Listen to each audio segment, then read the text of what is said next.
প্রভু বললেন আমাকে দান দাও দান দাও দান দাও। কি দান চাইলেন? দেহ দান। হে জীব, এই দেহটাকে দান করো, নিজেকে দান করো, ধন সম্পদ নয়, টাকা পয়সা নয়।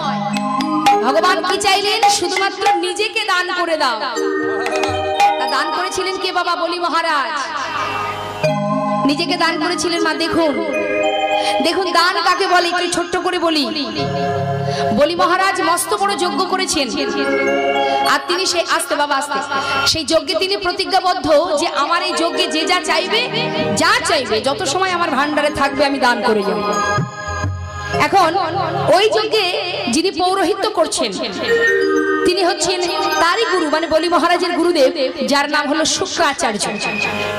এখন যে যজ্ঞ শেষ হয়েছে প্রত্যেকে এসে মহারাজের কাছ থেকে দান নিয়ে যাচ্ছে, যে যা চাইছে মহারাজ তাকে দায় দিচ্ছেন।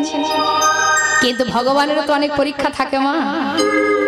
দেখুন ভগবান কিন্তু ভক্তকে পদে পদে পরীক্ষা করে বাবা, কেউ বুঝতে পারে কেউ পারে না। ভগবান পদে পদে পরীক্ষা করে। আমরা যে ভগবানকে ভালোবাসি পদে পদে ভগবান পরীক্ষা করে। এই একটা কথা বলতে গেলে আরো অনেক কথা মনে পড়ে যায়। মহাভারতের কথা একটুখানি বলি, তারপরে আমরা এই গল্প আমরা শুনবো। মহাভারতে ঠিক যুদ্ধ হবার আগে ভগবান কৃষ্ণের কাছে দুইজনে গেছে কিছু পাওয়ার আশায়। তা দুইজনকে, একজন হলো দুর্যোধন আর একজন হলেন অর্জুন। তা দুইজনে আমার গোবিন্দ ঘুমিয়ে আছেন, মানে শয়নে আছেন। এমন সময় ঠিক দুর্যোধন গিয়ে কি করেছে, যেখানে শুয়ে আছেন গোবিন্দ তার পাশে গিয়ে, মানে মাথার পাশে গিয়ে বসে আছে।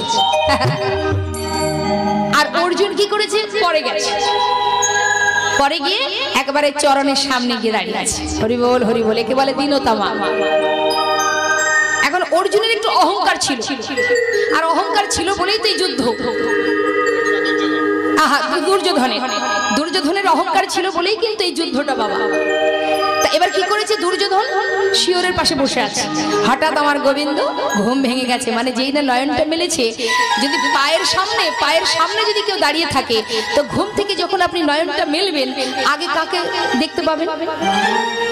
মানে পায়ের দিকে যে থাকবে সেই দিকে চোখটা আগে পড়বে।